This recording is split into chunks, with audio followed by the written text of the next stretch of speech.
예수님의 제자들은 예수님의 부활을 경험하고 나서 예수님 십자가를 다시 만나게 돼요. 부활을 경험하기 전에는 예수님의 죽으심이 로마의 법에 의하면 흉악한 죄인의 죽음이었고, 율법에 의하면 신명기 21장 23절 말씀처럼 저주의 죽음에 불과했어요. 그런데 제자들이 부활을 경험하자 예수님의 십자가는 구세주 그리스도의 증표로 다가왔습니다. 예수님은 온 세상의 죄를 짊어지고 죽음의 형벌을 대신 받으신 죄인의 구세주이시며 유대인 생각하던 정치적인 메시아가 아니었죠. 죄인의 메시아로 오신 거였어요. 십자가는 부활을 통해서 다시 해석되었습니다. 오늘 우리는 그러면 무엇을 통해서 예수님의 십자가를 믿게 되죠? 경험을 통해서 믿게 되죠.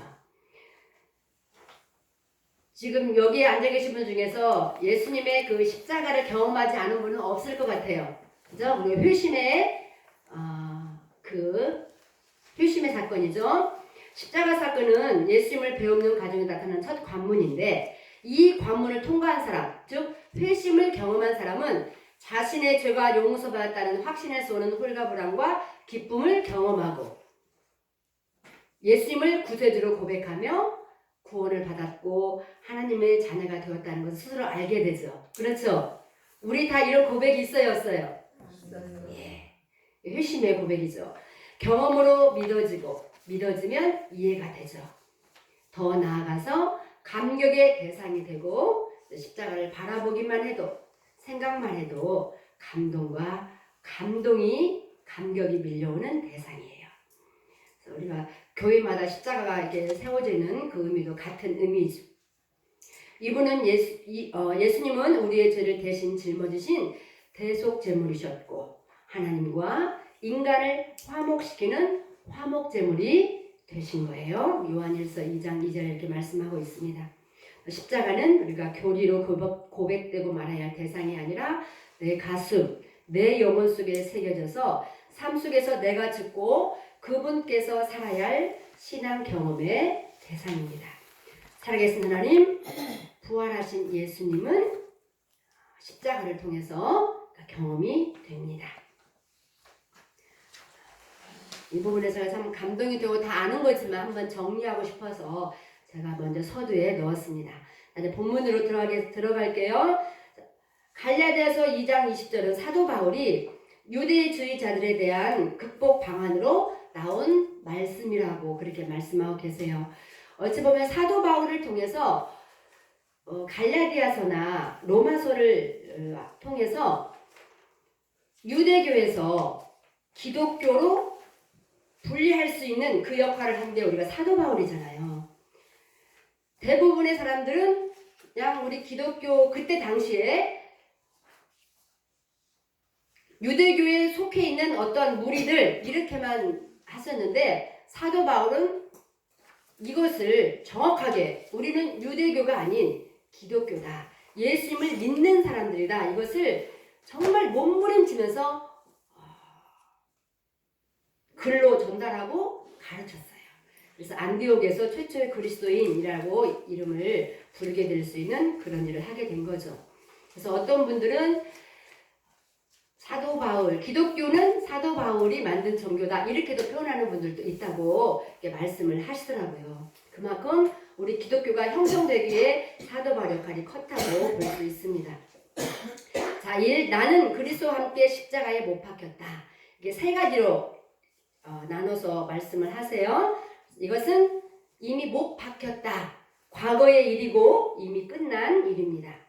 그러면 1번에 누구와 함께 죽었나? 누가 누구와 함께 죽은 거예요? 내가 그리스도와 함께 죽었다.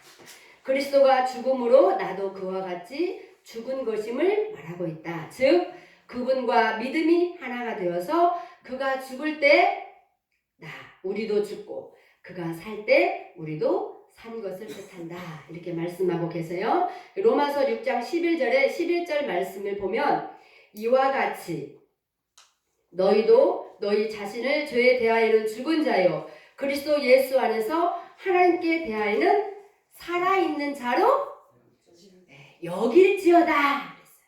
여길지어다. 이 여긴다는 말은 그 사실을 받아들이고 확신하고 선포하는 것을 말합니다. 그렇죠? 우리가 이 사실을 우리는 받아들이고 확신하고 또 믿음의 고백으로 선포하잖아요. 두 번째, 죽은 사람은 누구이며 그의 속성은 어떻게 다루어졌는가? 십자가의 죽음은 두 가지로 표현할 수 있어요. 하나는 죽은 사람은 누구? 옛사람 또는 법적인 죽음 이렇게 말해요. 법적인 죽음, 옛사람 이렇게 표현을 합니다. 그래서 옛사람의 속성 갈라디아서 5장 19절에서 21절 옛사람의 속성이 정확히 나와 있죠. 우리 같이 한번 읽어볼까요? 육체의 이름 곧 은행과 더러운 것과 호색과 세상 숭배와 수술과 거스르는 것과 분쟁과 시기와 문쟁과 당직하는 것과 분열함과 이단과 투기와 술 취함과 방탕함과 또 그와 같은 것들이라. 아멘. 옛사람과 죄의 속성은 예수님과 함께 나도 죽을 때 모두 다루어졌다고 말해요. 십자가에서 함께 못 박혔다. 예수님 십자가에서 이미 끝내신 일을 어떻게 생각하는 거예요? 어떻게 받아들이는 거예요? 그렇구나 라고 받아들이는 거예요. 이것은 성령의 역사, 조명, 우리의 확실한 믿음의 반응이 요구됩니다. 이것은 성령의 역사를 통해서 우리의 경험으로 알 수 있는 지식이라고 말할 수 있어요. 그래서 이것은 초자연적이고 신비적인 영적 현상이죠. 그렇죠? 그래서 혹시 이 책 읽었어요? 네. 다 읽었죠? 네, 다 읽었습니다. 제가 지금 하고 읽었기 때문에 제가 하는 말을 같이 지금 따라가자 제가 읽으면서 지금 설명하는 거예요. 예, 반응을 좀 보여주세요. 다 읽었습니다. 이 책이 조금 내용상 좀 그래서 좀 그럴 수 있는데 이거 새로운데 이것은 초자연적이고 신비적인 현상이에요. 그래서 유기성 목사님은 설교를 들으면 이거에 관한 죽었다, 나를 십자가에서 못 박겠다 이 설교를 진짜 많이 하셨어요. 이분이 이것을 경험했기 때문에 그래요. 유기성 목사님이 쓴 책을 보면 그렇게 여러 가지 말씀들이 많이 있는데 나는 죽고 예수로 사는 사람 거기 보면 이제 이걸 위해서 진짜 많이 기도하고 고민을 하셨어요. 이 목사님이. 그래서 이것을 이 삶 속에서 경험하고 싶은 거죠. 이 법적인 죽음이 실제가 되기를 정말 갈망을 했어요. 그래서 이 목사님이 하나님, 유기성은 죽었습니다. 하나님, 유기성은 죽었습니다. 하나님, 유기성은 죽었습니다. 정말 간절하게 이렇게 이제 고백을 한 거예요. 그래서 물론 그 전에 여러 가지 과정을 거치고 나서 진짜 고백을 했는데 한 10번쯤 하나님, 유기성은 죽었습니다. 하나님, 유기성은 이미 죽었습니다. 이렇게 한 10번째 고백을 하니까 죽음이 이렇게 임하는 그런 경험이 되어졌대요. 그래서 이 죽음을 믿음으로 받아들일 때 십자가에서 이루신 그것이 실제가 되었다. 즉 죽음을 통과하는 경험을 하셨다. 이렇게 표현을 하시더라고요. 그래서 이분은 경험을 이렇게 하셔서 그것이 의도적으로 유기성은 죽었다. 이런 걸 어떤 사건 속에서 이렇게 육체의 소욕이 있잖아요. 우리 옛사람의 속성이. 그럴 때 이걸 계속 선포하면서 이렇게 되어지는 그런 걸 경험을 하셨다. 이렇게 표현을 이렇게 하고 계시더라고요. 그래서 많은 영역에서 이 목사님은 이런 부분에서 많이 풀어진 것 같은 그런 걸 저도 설교를 통해서 그분의 이런 보이잖아요. 말씀 자체 안에 그 성품에 이렇게 흘러오는 이런 게 흘러나오는 그런 게 느낄 수 있잖아요. 그래서 이런 고백을 하셨어요. 이렇게 해서 옛사람의 죽음, 법적인 죽음, 또 하나는 고린도서 15장 31절 보면 나는 날마다 죽노라. 사도 바울이 이런 고백을 하잖아요. 이 죽음은 평생 치러야 할 나의 죽음이며 인격과 성품이 변하는 죽음이다. 성령 안에서 내 속에 있는 죄와 싸우고, 이 싸운다는 말은 죽이고 또 십자가를 지고 이렇게 표현할 수 있어요. 죄 없으신 예수님을 닮아가는 것이다. 그래서 이 두 가지의 죽음을 이렇게 표현을 하셨어요.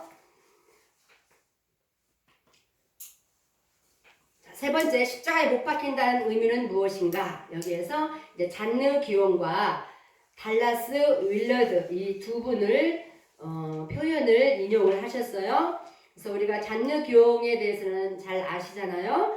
이제 달라스 윌러드 이 목사님도 달라스 윌러드 목사님의 이런 걸 같은 노선을 가신다고 이렇게 표현을 하셨더라고요. 달라스 윌러드는 우리 안에 하나님의 생명이 점점 강해지면 강해질수록 죄에 대한 저항이고 의를 선택할 능력이 더 커진다 이렇게 말했어요. 이 말 우리 공감하시죠? 우리는 지금 치유를 경험한 분들이기 때문에 아마 이런 부분이 더 공감이 되지 않나 싶어요. 그래서 십자가에 못 박힌 사람은 겸손한 사람. 이제 구체적으로 십자가에 못 박힌 사람은 어떻게 삶의 증거로 나타나는가 했을 때 겸손한 사람, 협력과 양보하는 사람, 배려하고 자신의 업적을 쌓지 않는 사람 등등으로 표현할 수 있다. 이렇게 말씀을 하셨어요. 그 다음에 4번에 보면 죽은 이유와 목적. 로마서 1장 4절 말씀 제가 한번 읽어보겠습니다. 그런즉 우리가 무슨 말 하리요? 은혜를 더하게 하려고 죄에 거하겠느냐? 그럴 수 없느니라. 죄에 대하여 죽은 우리가 어찌 그 가운데 더 살리요? 무릇 그리스도 예수와 합하여 세례를 받은 우리는 그의 죽으심과 합하여 세례를 받은 줄을 알지 못하느냐. 그러므로 우리가 그의 죽으심과 합하여 세례를 받음으로 그와 함께 장사되었나니 이는 아버지의 영광으로 말미암아 그리스도를 죽은 자 가운데서 살리심과 같이 우리도 또한 새 생명 가운데서 행하게 하려 함이라. 아멘. 그래서 죽은 이유와 목적 이게 뭐냐? 바로 첫 번째는 옛사람을 다루기 위해서다 이렇게 말씀을 하셨어요. 죄성을 해결할 수 있는 유일한 길은 죽거나 죽이는 수밖에 다른 길이 없어요. 왜? 죄의 싹은 사망이기 때문이죠. 둘째는 의에 대해서 살기 위해서다. 죄에 대해서 죽은 자는 그 다음 단계인 나의 의가 아닌 하나님의 의에 대해 살아야 하는 단계로 넘어가야 한다. 그죠? 즉 하나님 보시기에 옳은 것을 새 생명 가운데서 행하며 살기 위해 다시 살아나야 한다. 그게 아까 로마서 6장 그 4절 말씀에 그런 말씀 있잖아요. 그러므로 우리가 그의 죽으심과 합하여 세례를 받음으로 그와 함께 장사되었나니 이는 아버지의 영광으로 말미암아 그리스도를 죽은 자 가운데서 살리심과 같이 우리로 또한 새 생명 가운데서 행하게 하려 함이라 이렇게 말씀하셨어요. 솔직히 저도 이런 부분에서 내가 경험이 법적인 죽음은 제가 인정을 해요. 실질적인 죽음은 이렇게 죽는 작업을 저도 지금 한 발 한 발 가고 있는 과정이기 때문에 제가 이렇게 강의 중심으로 할 수 없다는 거 여러분들 이해해 줬으면 좋겠습니다. 자, 두 번째, 내 안에 내주하며 사는 그리스도. 그래서 자, 같이 봐요. 내가 사는 것은 시작. 내가 사는 것이 아니요 오직 내 안에 그리스도께서 사시는 것이라. 아멘. 내 안에 오셔서 사시는 분은 나를 사랑하사 자기 몸을 버리신 누구요? 그리스도시다. 그분은 로마서 5장 6절에서 10절 말씀에 보면 우리가 아직 연약할 때에, 8절에 우리가 죄인 되었을 때에, 10절에 원수 되었을 때에, 그죠? 자신의 죽음으로 말미암아 하나님과 화목하게 되게 했다고 말씀하셨어요. 이것이 하나님의 사랑이고 예수님의 사랑이죠. 하나님의 사랑에는 온전한 자유의지를 주는 점과 사랑할 대상을 필요로 한다. 이렇게 말씀하고 계세요. 그가 실제로 내 안에 오셔서 내 삶을 살아주신다는 말씀. 우리 내 안에 오셨다, 내 안에 계시다 라는 말은 우리가 많이 하지만 살아주신다는 말씀, 참 놀라운 말씀이죠. 이것은 그가 내 안에 계신다, 나와 함께 하신다, 임마누엘의 뜻보다 더 능동적이고 실제적인 개념이에요. 계시기도 하지만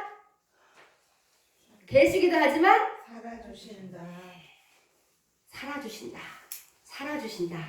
이 부분에서 굉장히 참 많이 도전받고 이 말씀을 참 많이 묵상을 하게 됐어요. 살아주신다.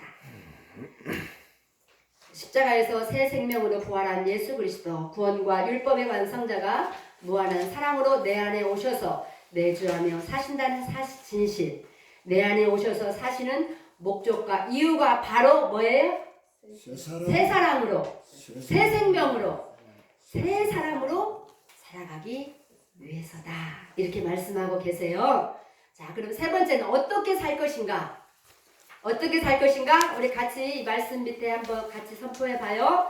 이제 내가 육체 가운데 사는 것은 나를 사랑하사 나를 위하여 자기 자신을 버리신 하나님의 아들을 믿는 믿음 안에서 사는 것이라. 아멘. 첫 번째, 육체 가운데 산다. 내가 육체 가운데 사는 것은 육체 가운데 산다. 내 몸, 나란히 한 사람에게는 두 사람이 살고 있는 거 아시지요? 옛사람과 그리스도 안에서 새롭게 태어난 새 사람이 같이 살고 있어요. 새 사람은 뭐예요? 다른 걸 말하면 우리가 속사람, 또 영의 사람 이렇게 표현할 수 있어요. 우리가 그 바울의 기도에서 내 속사람을 성령으로 강건하게 하옵시며 있잖아요. 새 사람, 속사람, 영의 사람. 예수님을 구주로 영접해서 내 안에 예수님의 생명이, 성령님이 내 영 안에 오셨어요. 그렇지만 내 혼은 아직 그대로 있는 상태. 그죠? 그래서 영을 계속 살려야 되는 그런 이유. 내 안에 오신 성령님으로 이게 속사람, 새 사람, 영의 사람 이렇게 표현하잖아요. 옛사람과 이 새 사람이 우리 안에 같이 살아요. 그래서 로마서 7장 15절에서 23절 보면 정확하게 내 안에 두 사람이 싸우는 그걸 정확히 볼 수 있죠. 내 속사람 하나님의 법을 즐거워하되, 내 속사람은 하나님의 법을 즐거워하되 내 속에 한 다른 법이 내 마음의 법과 싸워 나를 죄의 법으로 끌고 간다. 그래서 오라 나는 곤고한 사람이로다. 내 안에 속사람은 하나님의 법을 따라 살고 싶은데 내 이 겉사람이, 내 옛사람이 죄의 법을 따르게 해서 이 사망의 몸에서 누가 나를 건져내랴 이렇게 말씀하셨어요. 그죠? 혹시 사망의 몸이 무슨 몸인지 혹시 아세요?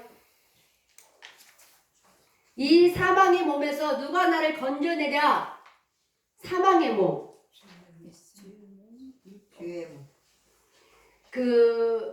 로마의 십자가도 로마의 그 죄수를 죽이는 형틀 중에 하나예요. 근데 사망의 몸도 형틀의 하나예요. 사망의 몸은 어떻게 죽이느냐면 죄수가 있어요. 사형수가 있어요. 사형수를 이렇게 눕혀놔요. 판자 이렇게 눕혀놔요. 우리 옛날에 곤장 때릴 때 엎어려 놓듯이 그렇게 이렇게 눕혀놔요. 그리고 죽은 시체를 이 죽이는 사형수에 얹어요. 그리고 이게 돌돌돌 감아요. 그럼 어떻게 될까요?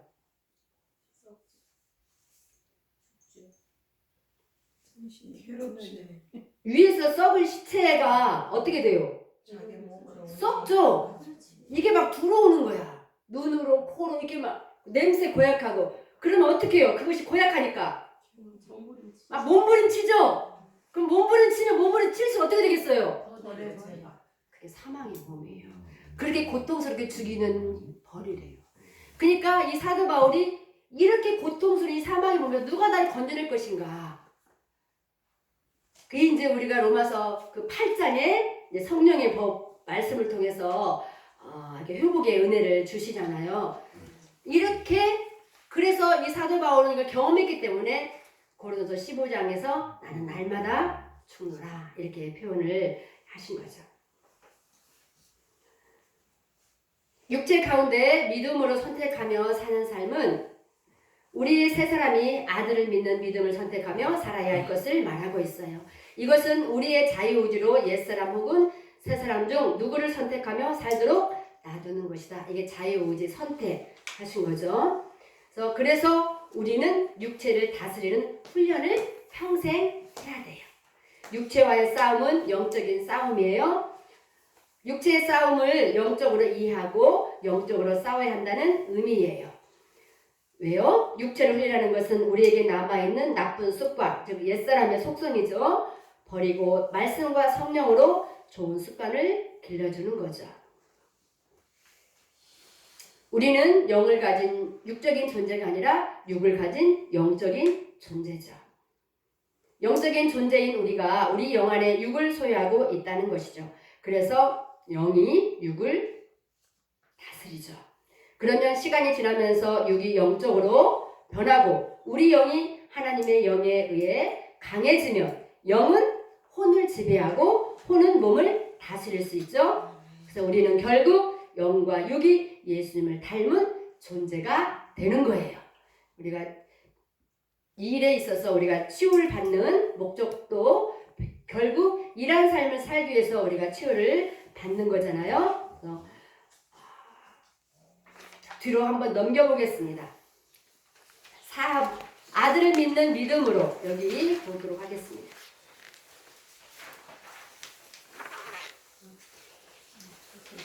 3쪽 밑에 있죠?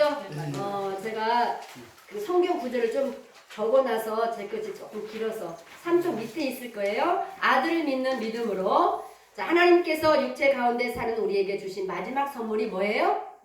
믿음이죠. 믿음에는 대상이 있고 그 대상은 믿을 만한 것이야 합니다. 그래서 우리의 믿음의 대상은 아들.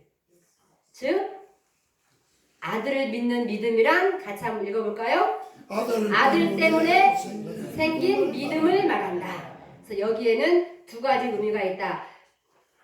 아들을 믿는 믿음, 아들 때문에 생긴 믿음 이렇게 표현하셨는데 여기에는 두 가지 의미가 있다고 말씀하셨어요. 첫째는 뭐예요?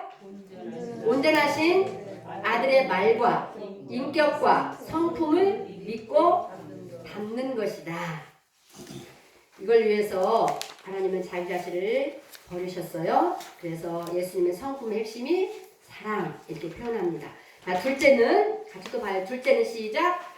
그분이 기뻐하시는 것을 나도 기뻐하고 자원하여 따르는 것이다. 아멘. 순종 이렇게 표현할 수 있죠. 믿음과 순종은 그래서 같이 가는 거예요.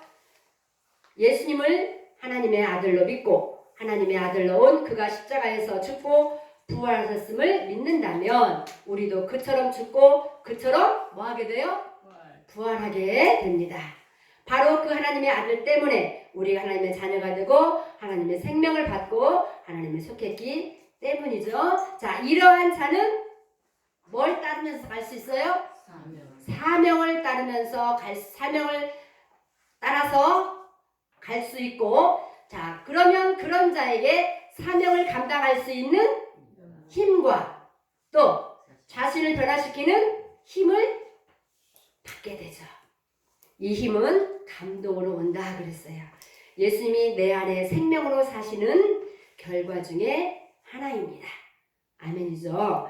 자, 거기 우리 말씀이 주는 두 줄 한번 읽어봐요. 시작. 말씀이 주는 감동 그리고 사명을 부여받고 이를 기쁘게 따르는 힘을 얻는 사랑의 관계, 사명을 마치고 그의 품에 편히 안기는 관계.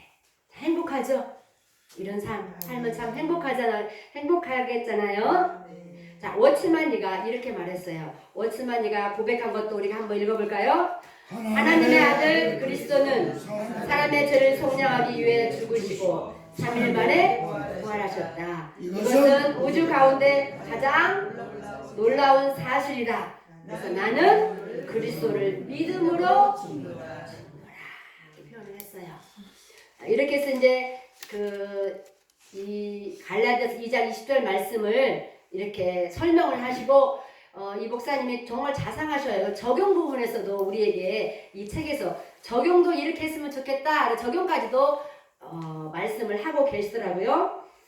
회심은 우리의 삶의 시작에 불과해요. 우리가 다 알다시피 내가 구원받고 하나님 자녀가 되었지만 이제 그때는 이미 이제 속사람의 시작이고 새사람의 시작이잖아요. 이제 영이 이제 살았을 뿐이에요.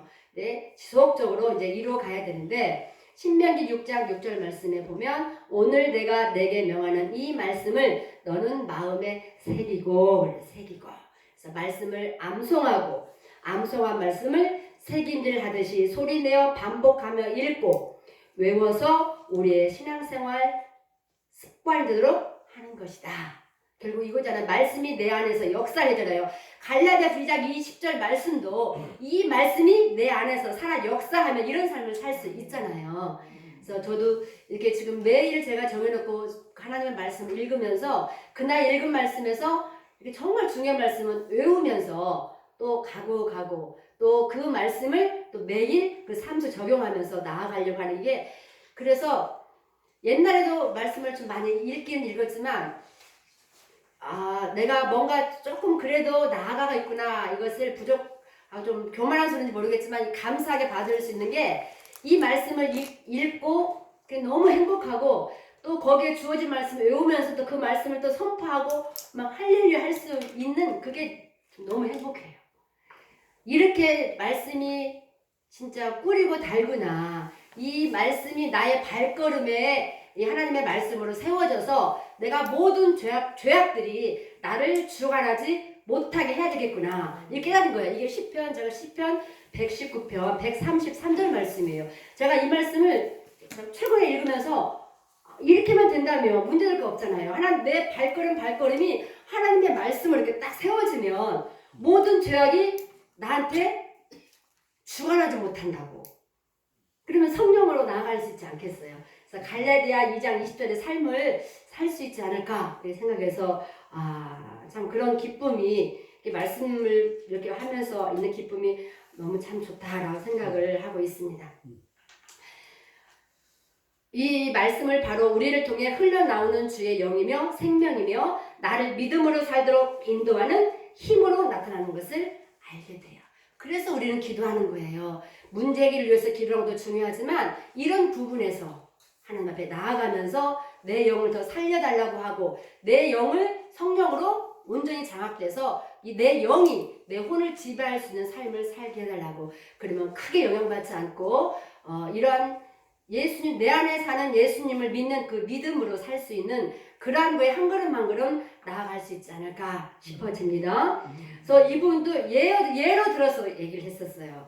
어떤 문제나 사건에 대한 두려움이 있을 때 두려움이 무엇이고 슬픔이 무엇인지를 직시하라. 근데 저는 이제 직면하라 이렇게 표현했는데 직면하고 또 갈라디아서 2장 20절의 말씀에 의지하여 내가 그와 같이 죽은 자인 것을 받아들일 수 있도록 기도한 일을 선택하고 이렇게 선포하래요. 시작. 나는 이미 죽었다. 내가 나를 사는 것이 아니다.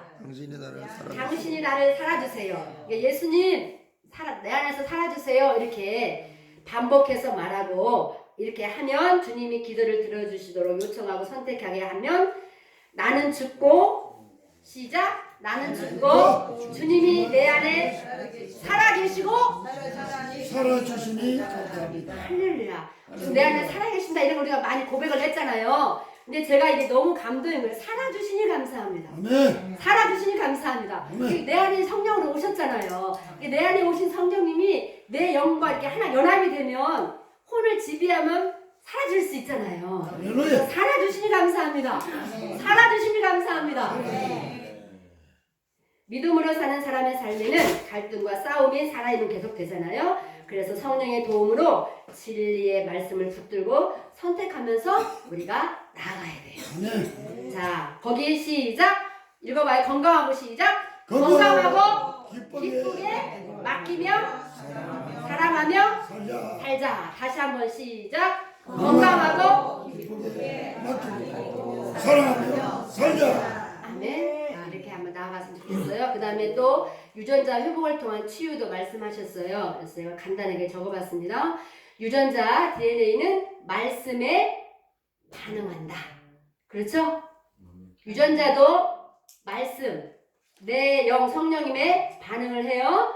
그래서 부활의 주님이 성령으로 내주하시기 때문에 유전자 회복은 물론 유전자 변질의 결과인 병과 병이 주는 원인을 찾아 해결하는 통찰력을 얻게 된다. 이거 전에 우리가 박화준 목사님이 강의한 것들이 거기에 조금 나와 있더라고요. 예. 우리가 당신은 이미 가졌습니다. 앤드루 오메 우리 책도 전에 다 읽으셨잖아요. 그래서 이분은 이미 이루어진 치유를 받아들이는 믿음의 결과로 일어난 치유를 말하고 있다. 그래서 이렇게 말씀하세요. 주님 나는 낫게 해주세요. 치유받게 해주세요. 이렇게 기도하는 게 아니라 뭐라고 기도해요?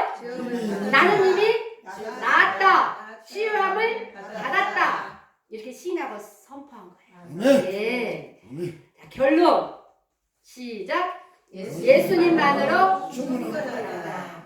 예수님만에 다 있잖아요. 우리가 이 부분이 딱 붙잡히지 않기 때문에 주님 이 문제도요, 이 문제도요, 이것도요, 이것도 이렇게 말하지만 사실 예수님이 내 안에 계실 뿐만 아니라 살아 계신다며 사신다며 충분하잖아요. 전능자가 함께 하시니까. 아멘. 그래서 갈라디아 2장 20절은 하나님과 나와의 사랑과 믿음으로 사는 삶을 사는 모습이며 관계이다. 자, 같이 굵은 글씨 같이 한번 선포하고 마치도록 할게요. 나의 옛사람은 죽었다. 그가 내 안에 영원히 산다. 내 안에 사시는 예수님만으로 충분하다. 아멘. 할렐루야. 시간이 많이 가서 깨달은 부분은 제가 넘어가도록 하겠습니다. 감사합니다. 박수.